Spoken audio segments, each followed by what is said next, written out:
Hey everybody. So on this episode, we're going to be talking about whether you're doing things strategically and making your music have the greatest chance of success possible, or are you just following what every Tom, Dick, and Harry on the planet is doing that will lead you to utter despair? Oh, that's so sad. Don't play follow the leader. Don't play follow the leader. Let's roll the intro. This podcast is for singers who have music in their soul and want to be in the spotlight.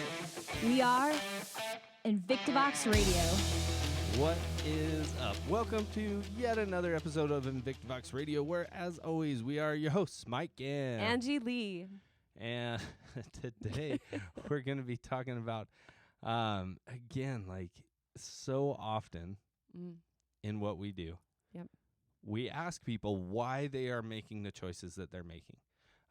So when it comes to releasing their music and all these other things, we'll get into specific examples. But the answer that people always give us is, well, that's what everybody else is doing. Yeah, might as well too, because they're just like, yeah, follow the leader. That's what we kind of like hinted at. They're just like, hey, well, I'm going to release 1 million singles because that's what everyone else does on Spotify. It's like, yeah, how's that going for them? Well, that's where I want to actually start, right? Like, how successful is the average person that's going into the music career? We're trying to have a music career, right? Like, what would you say is the chance of someone, the average person, making it? That's like such an ambiguous question. You can talk about numbers though. We can tell you straight up that 80% of the people who post music on Spotify have less than 1,000 plays. Yeah. So, okay. So super low, right? Which is why we said in a couple podcasts ago that there's this idea of music being a pipe dream. Yeah. Right? And I think it's super low. I just want to interject this really quickly so that people aren't despairing right off the bat listening to our podcast. We're not saying it's super low and that like only the select few get lucky. Like that's not what we're saying. What we're saying is it's super low because most people just don't understand the strategies that they need to deploy to be able to be successful. And they're playing follow the leader and they're doing what they see everybody else do, but it's not strategic and there's not they're not asking themselves the right questions with their projects and doing something that will actually be successful. Simply creating music and putting it on Spotify does not equal success, and it's not going to get you there. Hence the 80% of people having less than 1,000 plays. Yeah. And so I think that's great to know that, okay? And we know that our listeners are the few who are going to make the right decisions, make better decisions, and step out there and actually get their music heard. Yes. So the first example that we want to give, where this is what everybody says this about, and Angie kind of brought it up already, is dropping singles. Right? It's like, hey, if you drop a single every 6 weeks, you're going to be successful. But why? Right. Why would that make you successful? Well, they're trying to break the algorithm. So a lot of them are thinking like, ooh, I can get on playlists, or ooh, if I keep, dropping music consistently, it's going to keep people coming back, and like I can hit more people. Maybe I can get on better playlists and all this stuff. And then it goes into the whole playlist thing. Well, I got to email all these people to try to get on their playlists and get more people to listen to my singles. The problem is if you ever like just gone into the experience as a listener and not as someone who's actually putting out music, and gone and looked at someone's Spotify and their discography where there's 1 million singles, it's not really appealing. And it's honestly like daunting as a listener to just be like, oh my gosh, there's just so much. And, really making sure, then it goes into the whole strategy of how do you get your top 5 songs to be really good and not have like just mediocre stuff going through there. So it's a whole slew of things, but you guys, you got to just from the beginning put your thinking caps on of what it's like to be a consumer of music. Yeah. Like, just think of it that way. Like, that's the first big thing that you can do. And it's probably one of the most important steps you can take when you're even just creating your project, when you're going into the recording studio, everything else. You said something just this last week that I thought was really, really great. And if everybody can think of it this way, like, what's it like to be a consumer of music, but also consider that you are not just a musician. If you're trying to be commercially successful, you are a music-centric entertainer. And so if you can start to think of it that way of like, I'm not just putting out music because I'm just a musician. Like if you want to be just a musician, go do that. But if you actually want a career in music and you want to make money doing it, then make sure that you understand that you're an entertainer first. Yeah. Like that's it. And so if you are just putting music out because you like it and only you like it and it only passes through the filter of what you want, and it's like, oh, I'm just feeling this, bro. Like, then, go do that. But that's not going to make you commercially successful. So it's just this idea of put yourself in the shoes of who you're trying to get to listen to your music.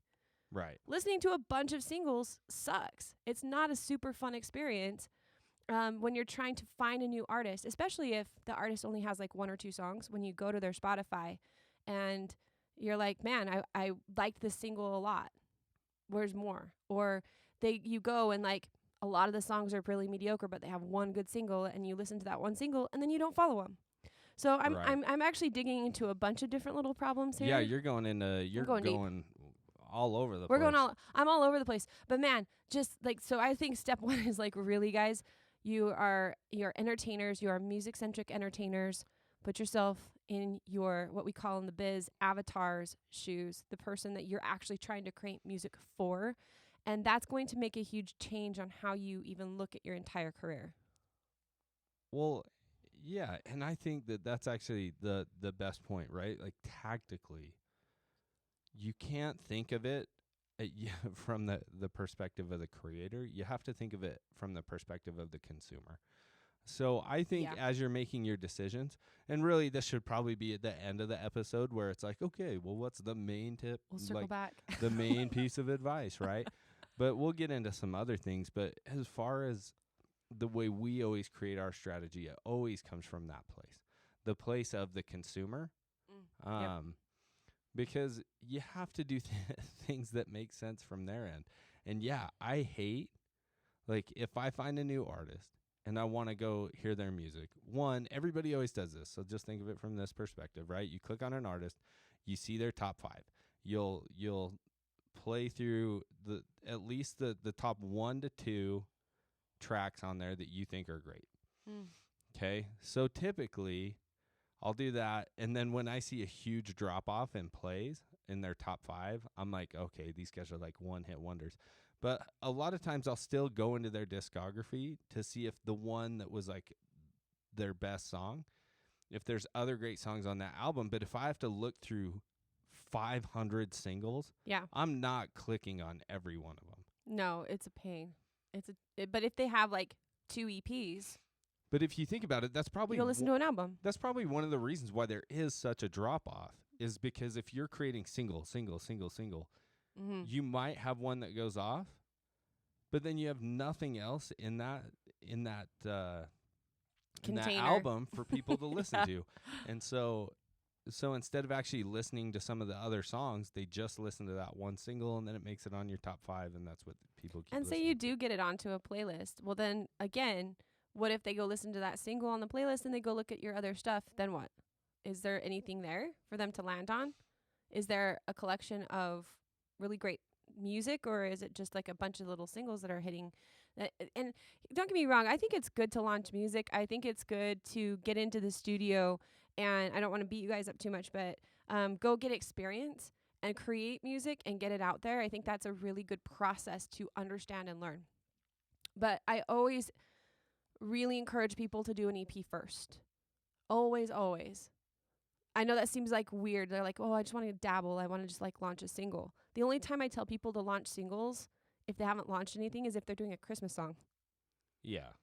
'Cause like everybody has, their one Christmas song that their fans listen to every time that year rolls around, or that time of year rolls around. But it's really understanding why we're actually putting music on the platform. Right. And again, if you're just doing it for fun, then this isn't the right podcast for you. Right. That's not who we're talking to. I love it when you're doing it for fun. Go out and do it for fun. I think that's fantastic. Put as much music out as you want and do it however the hell you want. Like, it doesn't matter. Right. But we're talking to people who actually want to have careers. And so it then comes down to why Mike and I tell everyone to do EPs and not singles. And there's a really big strategy behind that. And we talked about follow the leader at the beginning of the episode. There's a reason why. Unfortunately, musicians just don't understand marketing well. They don't have a lot of strategies in place, and they think that either they just need to throw as much crap out there as they can to get people to listen and follow and get on playlists and be scrappy, and then pick up the scraps, the literal scraps that they get handed, until a label finds them or until the right person comes along into their career. Guys, that's an old model. That's old. That's an old school thing. It still exists. But if that's what you're trying to do, just, that's the pipe dream. That's the pipe dream model. Right. That's the one that everyone's afraid of and that talks about it. Okay. Well, and that's where, so for me, right, with the other side of things that I do in life, on the engineering and the construction side, so I had my assistant that was working for me, and he would always bring in these projects that were like way off base from what we were trying to do, what I was trying to get him to do. And so one day I just sat him down and I said, "Okay, the biggest thing you have to think about is, what are you actually trying to do? What are you trying to create?" So people need to think more like this, right? Like, with releasing music, what are you trying to do? Instead of just saying, okay, other people are doing this, so I am going to do this, think, what is the outcome that you're trying to create?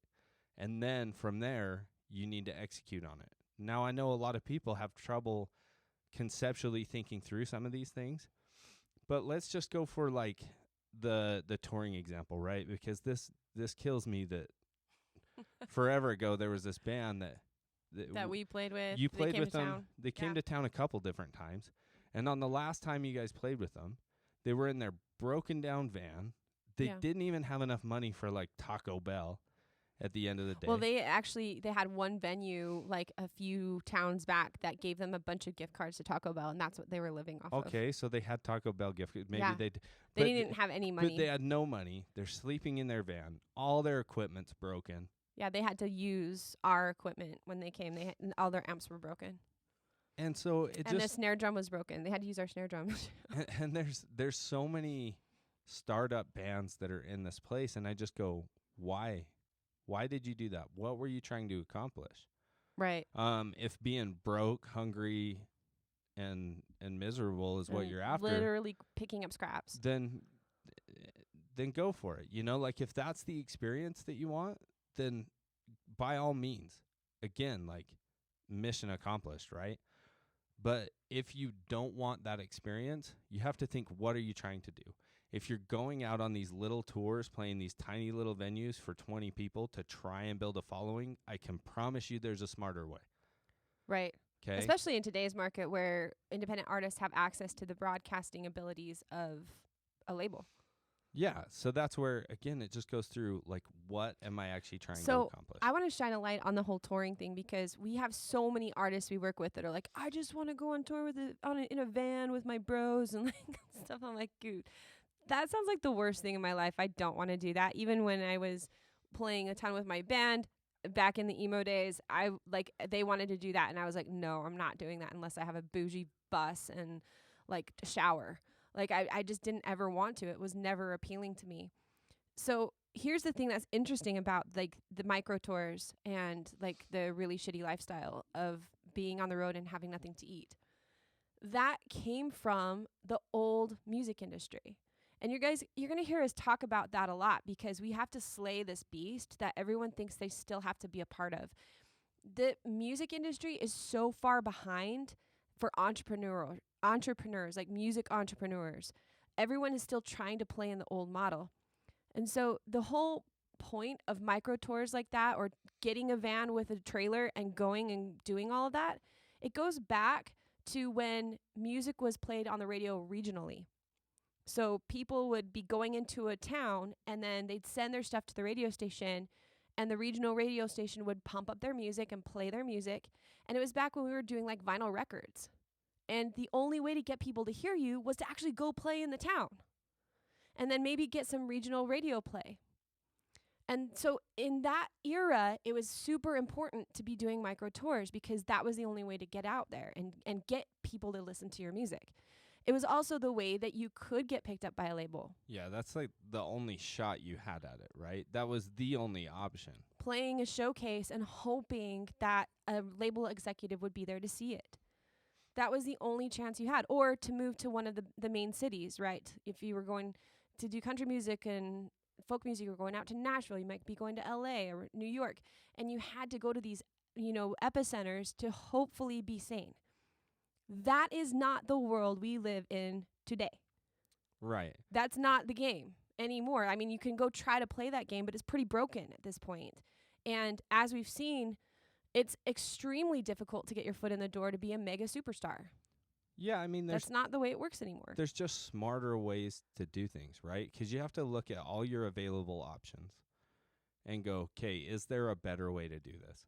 Right. Like, do you need to go on a micro tour so that people will hear your music? No, because actually, most people don't go see hole-in-the-wall bands. Most people don't do that anymore if they don't have a name already or if they're not already a fan. Do you know who they go see are people they're already fans of? They're going to vet you online first. And it doesn't come from putting out 1 million singles. It comes from building a platform and a world and a container and ecosystem for your fans. And then going on tour. Like, that's a completely different strategy. So start thinking about things like this. Yeah. Because why would you follow the leader when the system is broken? It doesn't make any sense. It's not even it's just like things have advanced so far, we so have different fast platforms now. That people almost don't even know what to do with it. Some people know what to do, and there's a lot of independent artists who are starting to smash. Yeah, it's so cool. But it's cool to watch. It's just crazy when you see other people just doing what other people do without understanding, one, what they're actually trying to accomplish, and two, why is the other person doing it? If you went and talked to the other person, they'd say, because everybody else is doing it. And so it ends up being this mishmash of everybody doing what they perceive everyone else is doing. Yeah. But then you look at the exceptions to the rule, and they're not doing what everybody else is doing. They're playing the game differently. Yeah, for sure. So, Mike, let me ask you this question for everybody else, because everyone's like, well, you're stinging my ego a little bit because we're talking about don't do singles and everybody does singles. So why? Why not do a single or 1 million singles? And the thing is, you guys, there's still room for singles, but it's strategic. Yeah, I think the single is a great game, but you have to understand why you're releasing a single. So, one, you can do singles in a waterfall release, right? Which that's essentially an album comes out single by single, but then it all kind of compiles into one album. And there's a place for that.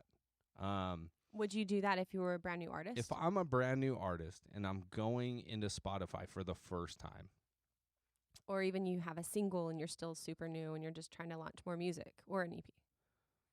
Yeah, no matter what. Okay, so if I'm new to the game, my first approach is an EP.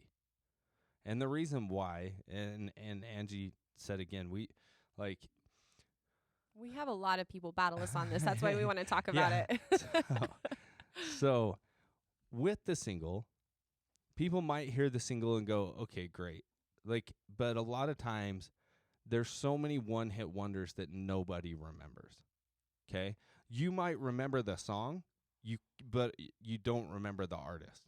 Okay? So when you hear it, you're like, oh, that was kind of cool. And in today's world, it's a lot easier. You don't have to spend money, so you can still add it to a playlist. So I'm not saying that doesn't happen. But you have to understand, so a full-length album really showcases a lot of music. The problem is a lot of people are so antsy to put out music that when they release a full-length album, it's mostly full of crappy songs. And this goes back for forever. Eons. Like they when it was vinyl and CDs, they would have two singles that they pushed on the radio that were smashes, and you'd have to buy the full-length album to get those singles, and the rest of the songs were mediocre. And I really think that was strategic. So Super strategic. Back in the day, if someone wrote 5 hits in a row, you would split them up between 2 albums because you know that one would sell, 2 or 3 would sell one record, 2 or 3 would sell another. Yeah. And people would have to buy the full album for them, and they would buy the full album. Now, in today's market, that doesn't make sense. So times are changing, and if someone goes through and listens to a full-length album and most of the songs are mediocre, they're never coming back. It's going to be a rough go. Yeah. Well, and I think I want to point out, like, because you're bringing something up. So we're saying, release an EP, which is 4 to 6 songs under 30 minutes, right? Yeah. So the reason why we say that is, say you do get one of you release the whole EP. Say you do get one of your songs on a playlist, or for some reason it's taking off, and usually it's because you've marketed it and you've put it out there and people are listening to it. If they find that song and then go to your profile and see that all of your songs are smashes, it's an EP. They see all of them at the same time, and they actually have somewhere to go. They're gonna follow you. If they go to your page and there's nothing there, they're not going to. They're gonna be like, oh, they have the single, cool, bye. Right. And so it's a really powerful thing. And then what we say is you launch the EP first if you're a new artist, and then promote one song at a time. So they're all there, but you're gonna just go after promoting one song at a time. Yeah, you should promote all of them. And you want to get them all heard, or at least the best ones on there, right? But the EP is the happy medium in creating a body of work that people can go through and just get a good sample of what you're all about. But it's not so much that, and really what it comes down to is how much time are you spending songwriting? Mm-hmm. Because even great songwriters are probably in a 5-to-1 ratio, meaning for every one song that's on an album, you should write 5 or more songs. So if you're trying to release an EP, which this is my personal recommendation, is I think most people should release an EP every 8 months with periodic singles. But and I don't want to get into like the whole scope of that, but there's a reason for it all. But if you think about it, if you're trying to release a song or an EP every 8 months, right, that means for a 5-song album, you need to be writing in the range of 25 to 50 songs every 8 months. And then you have to have time to write all those songs, pick the top 5 out of all those songs, and then go and take those into the recording studio and produce them. Yeah. So the problem is people write 14 songs and pick 10 of them. Or they'll write one song and be like, I wrote a song, I want to put it out. Yeah. Yeah. So that's where it's like, okay, guys. And again, we got to think about why. So what are we trying to accomplish with an EP? We're trying to create a fan base out of the gate where you have enough of a body of work that people can really start to see you as an artist that they want to come back to. Not just like if I go listen to an artist and I see that they've released one single, I'll just be like, okay, they're kind of in the beginning. They haven't really done anything yet, right? Yeah. Like, I don't know if they're going to release another song ever again. Yeah. Well, and the thing is it's so interesting because, and this is going to be another episode, we can talk about it another time, but because we are musicians and artists first, we always think that it's about the music, and it goes back to that music-centric entertainer, okay? We always think that it's about the music, and it's actually not to your fans. To your fans, it's about you and about all the different things you do to entertain them, and then it's about the music. So if you're not considering building an ecosystem for your fans around your project and around who you are to become the entertainer that they're looking for, then it's just another passing song. It's just another good, and it might even be a really good song, but it's just another song. And when you consider that there's 60 to 80,000 uploads to Spotify a day, well, they're just going to find more songs. what's going to make them come back to you? And this whole idea of the EP instead of singles plays into building an ecosystem or a world for your fans. What's going to make them come to you and go, whoa, there's something different about this person. There's something different about this music. There's something that I'm just pulled to. And building that whole project is so important to do before you even go into the recording studio. So we like to jump the gun because all we care about is the music, but your fans care about everything else. The music is about 40% of the whole thing. 60% is entertainment. So start to kind of think about it that way. Even if you can just open up your mind just a little bit to the possibility that there's more than the music.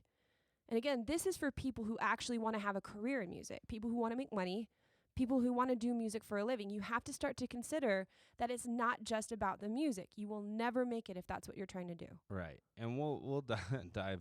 I mean, that's such a deep topic, Oh, right? it's that we can huge. go way into it. But the main thing that we want you guys to get from this is don't just follow people 'cause other people do things.